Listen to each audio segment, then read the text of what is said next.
అసలు వీళ్ళు ఎలాంటి వాళ్ళో చెప్పనా? బెల్లంలో విషం పెట్టి ఇచ్చినా ఇస్తారు. అందుకే భగవంతుడు మన కళ్ళు తెరిపించడానికి కమలాన్ని ఎన్నుకున్నాడు. అప్పుడైనా మనం వీళ్ళ నిజ స్వరూపం ఏంటో తెలుసుకుంటామని. కమలా శవాన్ని మనం భక్తితో పూజిద్దాం. ఊరికి దక్షిణ దిక్కులో ఈమెకి ఒక గుడి కడదాం, దేవత రూపంలో.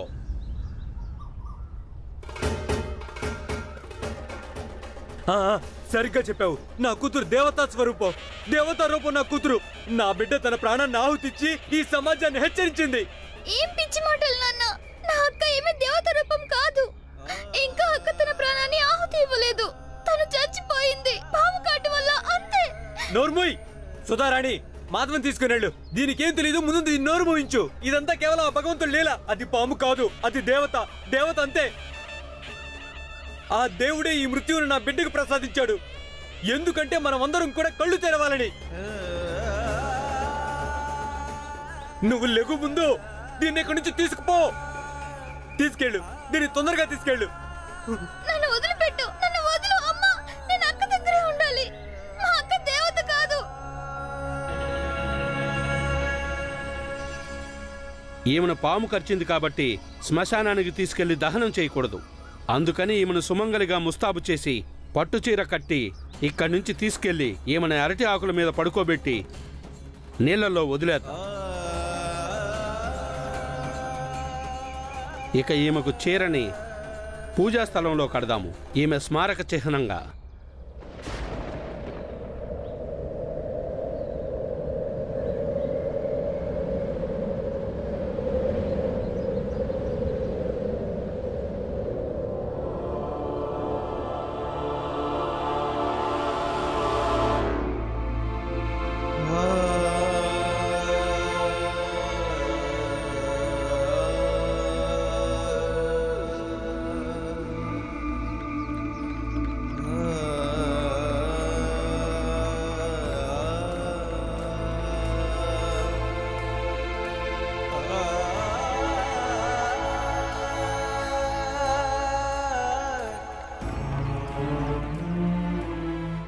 నలుగురు వచ్చి యథాప్రకారం పాడినెత్తుకోండి.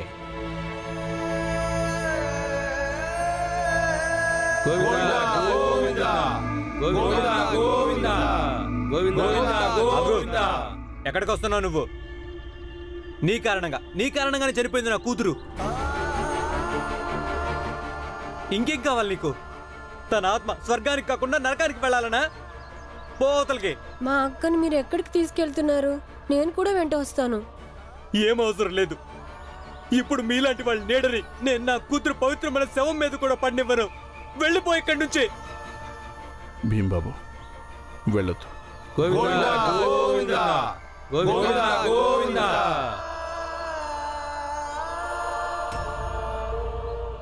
నాన్న, అమ్మా, అక్క ఎల్లుండి అత్తారింటికి వెళ్ళాల్సి ఉంది. ఎల్లుండి బావగారు వస్తే పాపం అక్క ఆయనకి ఎక్కడా కనిపించదు. అప్పుడు ఆయన ఏమనుకుంటారు?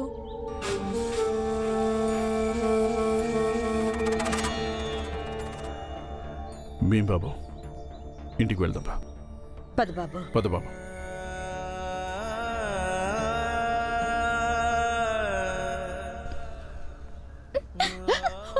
వదులు నన్ను, నేను అక్క దగ్గరికి వెళ్ళాలి. నేను అక్కతో అన్నాను తన గోరింటాకు ఆరిపోయిన తర్వాత నేను చూస్తానని. ఎంత ఎర్రగా పండిందో. అప్పుడు తెలుస్తుంది బావగారు తనని ఎంత ప్రేమిస్తున్నాడో. మాధవి ఊరుకో తల్లి, మీ అక్క చచ్చిపోయింది, తనకి ఎప్పటికీ తిరిగి రాదు.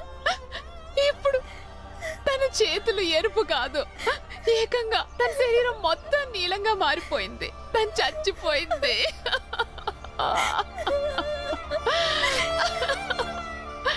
అంబేద్కర్ గురువు గారు చెప్పారు, మా అక్కలిద్దరూ నన్ను స్కూల్లో చేర్పించడానికి డబ్బులు తీసుకుని వచ్చారంట. ఇప్పుడు ఈ సమాజం మొత్తం నన్ను చదువుకోకుండా ఆపుతున్నప్పుడు ఆ అక్కలిద్దరూ నేను బాగా చదువుకోవాలని కోరుకున్నారు.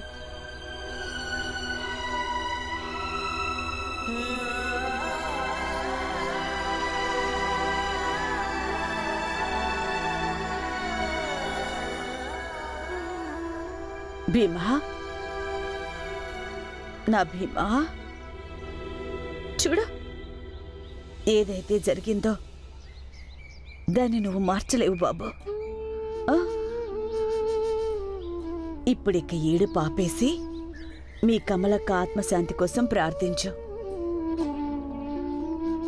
కానీ అమ్మా, నేను తనకి మాట ఇచ్చాను, తన అప్పగింతలప్పుడు మిఠాయిలు తీసుకువెళ్ళి ఇస్తానని.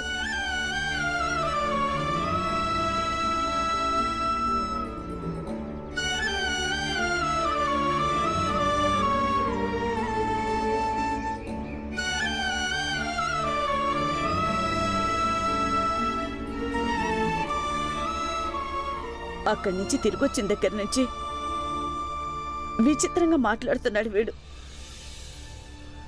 ఎలా ఓదార్చాలి వీడిని?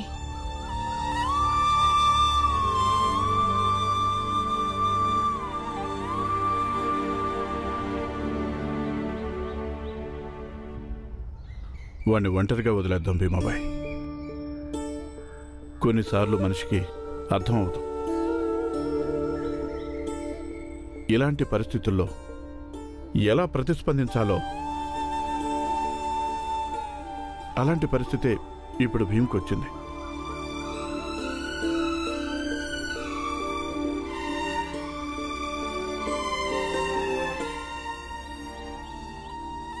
చెప్పాలంటే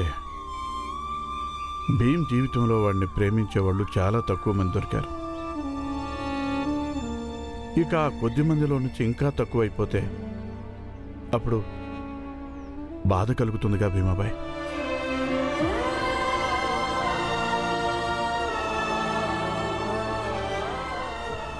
ఇంకో నిజం ఏంటంటే అన్నయ్య, ఆ అమ్మాయిలిద్దరిలో భీమ్కి ఉన్నంత అనుబంధం మనకెవ్వరికీ లేదు. అందుకని తను చచ్చిపోయిన బాధ మనకొక విధంగా ఉంటుంది, ఇక భీమ్కి మరో విధంగా ఉంటుంది.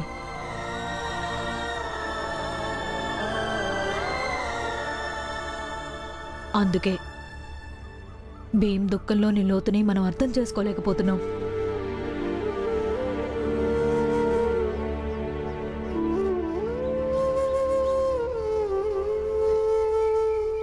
భీమ్రావ్, తను మా అక్క. కొన్ని రోజుల్లో అత్తారింటికి వెళ్ళిపోతుంది. తను నిన్ను కలవాలనుకుంది, అందుకే నేను తీసుకొచ్చాను. భీమ్, మాధవి చెప్పింది నీకు లడ్డూలంటే చాలా ఇష్టం అంటగా.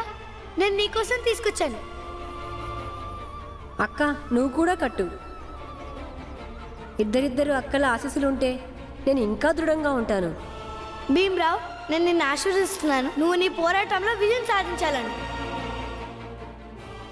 ఇదిగో తిను, అక్క నీకోసం ప్రేమతో చేసింది. ఇది కూడా తిను. అబ్బా కమలా అక్క, నేను 2 లడ్డూలు ఒకేసారి ఎలా తినాలి? లేదు, తినాల్సిందే. అక్క తమ్ముళ్ళ బంధం చచ్చిపోయినా కూడా తెగిపోదు.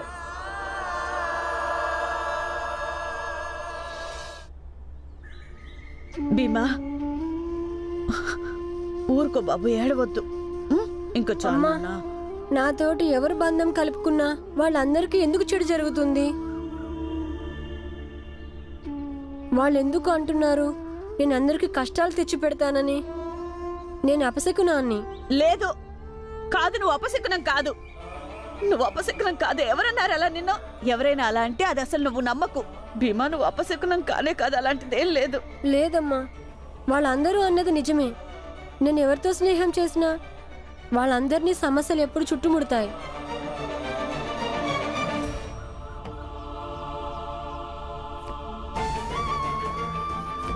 నేను అందరి ముందు ఈ విషయం చెప్తున్నాను. ధ్రువతో నాకు ఎలాంటి సంబంధం లేదు.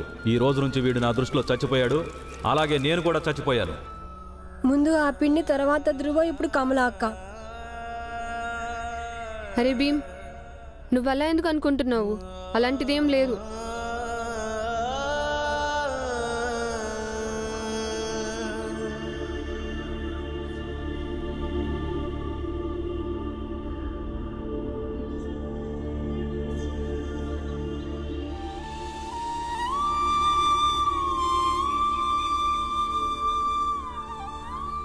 భీంబాబు, ముగ్గురు విషయంలో ఏమైతే జరిగాయో అవి వేరు వేరు. ఒకరిని నీచంగా చూపించడానికి ఈ సమాజానికి అన్నిటికంటే పదునైన ఆయుధం ఇది. దీని నుంచి ఎంత తప్పించుకోవాలనుకున్నా అది ఎదుటివారిని గాయపరిచి తీరుతుంది. అలాగే వాళ్ళు నిన్ను గాయపరచాలనుకుంటున్నారు. కానీ నువ్వు ఇలాంటి పరిస్థితులకు అనుగుణంగా నిన్ను నువ్వు మార్చుకోవాలి, దృఢంగా ఉండాలి. నలుగురు వ్యక్తులన్న 4 మాటలు, వాళ్ళు ఊహించుకొని చెప్పినటువంటి 4 ఉదాహరణలతో ఎవరు అపశకునం కారు. అందుకని మనసులో ఇలాంటి భావం రాకుండా నిన్ను నువ్వు కాపాడుకోవాలి.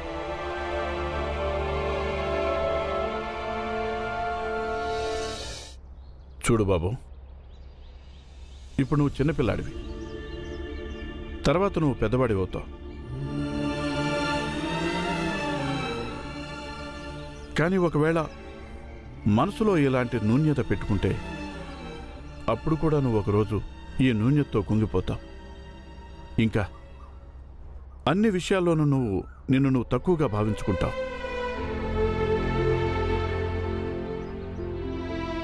అప్పుడు నువ్వు ఒప్పేసుకుంటావు. పెద్ద జాతి వాళ్ల ముందు నువ్వు హీనమని, అపశకునమని, దురదృష్టమని. ఇలాగే వాళ్ళు ఇప్పటిదాకా మన జాతి వాళ్ల మనసుల్లో నాటేశారు. అందుకని ఇప్పుడు నీకు ఏడవాలని అనిపిస్తే ఏడు, నవ్వాలని అనిపిస్తే నవ్వు, బాధపడాలని అనిపిస్తే బాధపడు. కానీ ఎవడో ఏదో అన్నాడని నిన్ను నువ్వు తక్కువగా అనుకోవద్దు.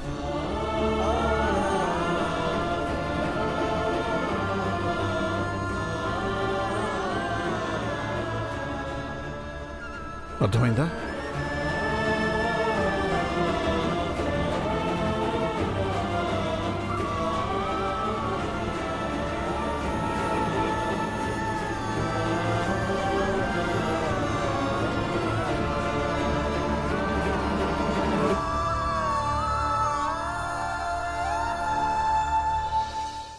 చూడండి, జరగాల్సిందేదో జరిగిపోయింది. ఇప్పుడు తర్వాత ఏం చేయాలో అది ఆలోచించండి. తర్వాత ఏం చేయాలో ఆ విషయం అర్థం కావటం లేదు. ఎల్లుండి అబ్బాయి వాళ్ళు వస్తారు, వాళ్ళకేమని చెప్పాలి? కట్న కానుకలిచ్చి కన్యాదానం చేశాను, కానీ ఇప్పుడు కన్య లేదు. అమ్మాయి పోయింది, డబ్బులు పోయాయి. నేను అనుకుంటున్నాను వాళ్ళకి కబురు పంపిద్దామని, వాళ్ళు ఇక్కడికి రావద్దు అని. కానీ వాళ్ళని అడగండి, ఎంతో కొంత తిరిగిస్తే ఇవ్వమని. దానివల్ల మీకు కూడా ఆర్థిక భారం తగ్గుతుంది కదా. చంద్రకాంత్ గారు, మాధవి, నువ్వు లోపలికెళ్ళు.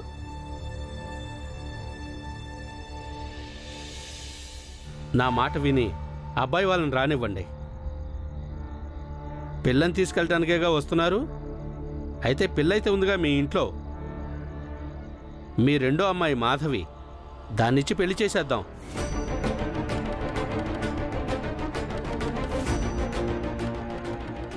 దాంతో మీకు పెళ్లి ఖర్చు మిగులుతుంది, ఇంకా మీ గుండెల మీద ఉన్న ఆడపిల్ల భారం అది కూడా దిగిపోతుంది. అంతేకాదు, బంధుత్వం కూడా నిలబడుతుంది. మీరు ఏవైతే కట్న కానుకలు ఇచ్చారో వాటితోనే మీ రెండో పిల్లకి పెళ్ళైపోతే తప్పే ఉంది. అదీగాక ఇప్పుడు మీరున్న ఆర్థిక పరిస్థితుల్లో కట్నాలు ఇచ్చి ఇంతకన్నా మంచి సంబంధం దొరకడం అంత సులభం కాదు మీ మాధవి కోసం. నేను చెప్పేది అర్థం చేసుకోండి. ఇద్దరిలో ఎవరైతే నేను పెళ్ళైపోతుంది. పూజారి గారు చెప్పింది బాగానే ఉంది. సరే, అయితే మీ అందరి అభిప్రాయం ఇదే అయితే ఇక మాధవి పెళ్లి ఈ అబ్బాయితోనే చేసేద్దాం. ఇక అదే చేత అప్పగింతలు కూడా చేసేద్దాం. నేను ఇప్పుడే పెళ్లి చేసుకోను. మాధవి, నువ్వు నోరు మూసుకుని లోపలికెళ్ళు. నీ పెళ్లి గురించి నిర్ణయించాల్సింది మేము, నువ్వు కాదు. లేదు, నేను పెళ్లి చేసుకోనమ్మా. ఎదురు మాట్లాడకు. ఇక్కడ మేము నిర్ణయం తీసుకుంటున్నాం, నిన్ను అడగలేదు మేము. నేను భీమ్ దగ్గరికి వెళ్తాను, తను నాకు సహాయం చేస్తాడు. తను వాళ్ళ అక్క పెళ్లిని ఎలా ఆపించాడో అలాగే నా పెళ్లి కూడా ఆపిస్తాడు. నువ్వు వాడిని సహాయం అడుగుతావా మాకు వ్యతిరేకంగా? మాకు ఏ, ఆగు, వ్యతిరేకంగా? ఆగు, ఆగు, ఆగు. ఏం చేస్తున్నావు నువ్వు?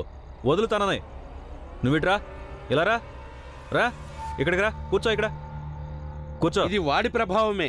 దీన్ని కొట్టడం కాదు, పెళ్లి చేసి సరిచేయాల్సి ఉంటుంది. అందుకనే శాంతంగా ఉండు. ఇక పెళ్లికి ఏర్పాట్లు చేసుకోండి. భీంబాబు, ఇప్పుడు నువ్వు ఇక మాధవి కమల విషయంలో కల్పించుకోవద్దు. ఇప్పటికే వాళ్ళందరూ మన మీద చాలా అక్కసుతో ఉన్నారు. మాట మాటికి మనల్ని ఇబ్బంది పెట్టాలని ప్రయత్నిస్తున్నారు. మనతో గొడవ పట్టడానికి సాకులు వెతుక్కుంటున్నారు. చూడు బాబు, మనం మన సొంత విషయాల్లో పోరాడడం వేరే విషయం, కానీ వాళ్ళ సొంత విషయాల్లో మనం కల్పించుకోవడం అది తప్పు అవుతుంది. కానీ నాన్న, వాళ్ళిద్దరు కూడా నాకు అక్కలేగా. మరి వాళ్ళిద్దరి విషయంలో ఏదైనా చెడు జరిగితే అప్పుడు నేను మౌనంగా ఎలా ఉండగలుగుతాను? చూడు భీమా, ఈ సమాజంలో రోజు రోజు ఏదో ఒక చెడు జరుగుతూనే ఉంటుంది. మరి నువ్వు ఇలా చదువు, ఇంట్లో వాళ్ళని అన్ని వదిలేసి పోరాడుతూనే ఉంటావా?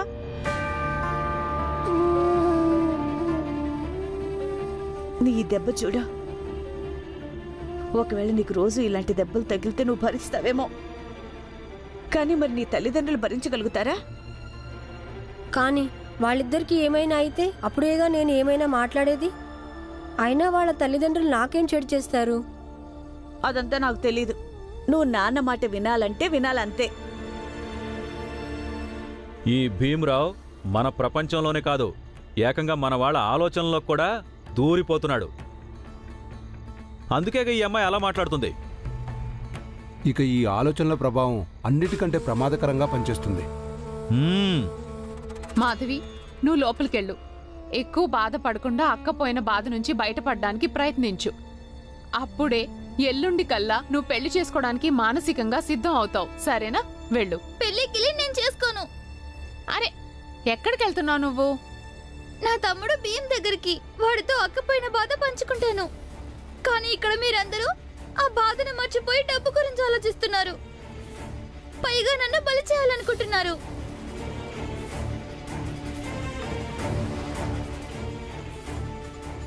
ఆగాగు.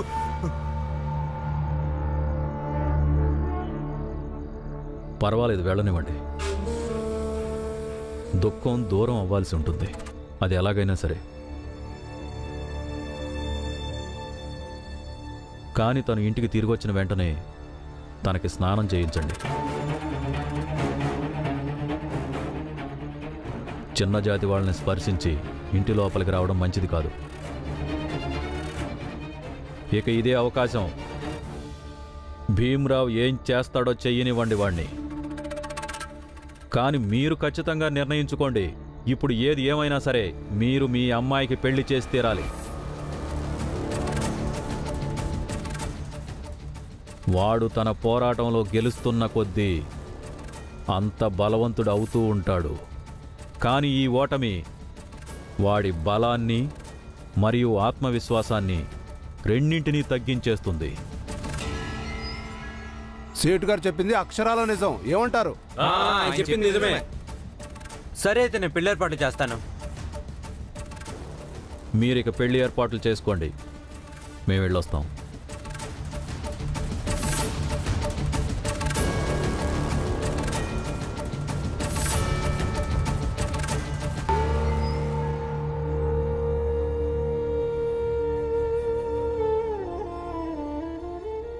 చూడండి, విషయం మన అమ్మాయి పెళ్లి గురించి అని నిజమే, కానీ నాకేదో మంచిగా అనిపించడం లేదండి. ఈరోజు ఆ సేటేమో భీమ్రావుతో ఓడిపోయాడు. ఇక ఆ భీమ్రావ్ తన చదువు విషయంలో పంతం నెగ్గించుకున్నాడు. అందుకైన తను ఓడిపోయినందుకు మన మాధవిని పావుగా వాడుకుంటున్నాడు. మరి వీళ్ళందరినీ మధ్యలోకి తీసుకొచ్చి మన అమ్మాయి పెళ్లినిలా ఈ జాతి వివాదంగా ఎందుకు మారుస్తున్నాం? మన సేటుగారు ఓడిపోతే మన జాతి ఇంకా మన సమాజం కూడా ఓడిపోయినట్టే. ఇక ఈ ఓటమిని గెలుపుగా మార్చుకోవడానికి ఒకవేళ మన ఇద్దరు అమ్మాయిలు కూడా సాధనలుగా మారితే అప్పుడు దీనివల్ల మన సామాజిక ప్రతిష్ట పెరుగుతుంది. మాధవికి పెళ్లి చేస్తాం. అప్పుడు ఈ పెళ్లి వల్ల రామ్జీ కుటుంబం ఊరందరి ముందు నవ్వులు పాలవుతుంది. అప్పుడు జనాలెవరూ సేటుగారి పేరు చెప్పుకోరు. సేటే ఇదంతా చేసుండొచ్చుగాక ఆ భీమరావుకి బుద్ధి చెప్పడం కోసం. కానీ మాధవి నా కూతురు మాధవి పెళ్ళవుతుంది. గ్రామస్తుల దృష్టిలో నా గౌరవ మర్యాదలు పెరుగుతాయి. మనకి మంచి రోజులు రాబోతున్నాయి. పిచ్చి మొహమా, అర్థం చేసుకో. నువ్వు ఏమీ ఆలోచించొద్దు, సంతోషంగా ఉండు.